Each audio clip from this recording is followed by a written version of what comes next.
Hi guys, আজকের আবার একটা নতুন ট্যাবলেট নিয়ে চলে এসেছি, ক্লোনাজিপাম।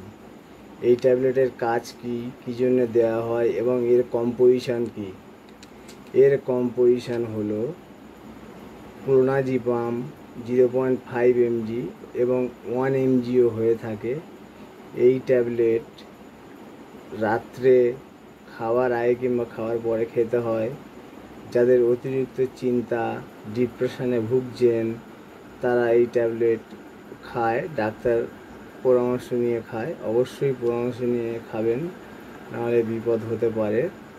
এটা কিন্তু কোনো ঘুমের ওষুধ নয়, এটা নার্ভকে দুর্বল করে দিয়ে দেয় এবং অটোমেটিক ঘুম চলে আসে। তাই বলছি, এটা ডাক্তারের পরামর্শ ছাড়া এই ওষুধ খাবেন না। প্লিজ দয়া করে আপনার শরীরকে নষ্ট করবেন না। আর আপনারা সবাই সুস্থ থাকবেন, আর আমার চ্যানেলটাকে সাবস্ক্রাইব করবেন। আর নতুন নতুন ভিডিও আমি আপনাদেরকে আপলোড করব।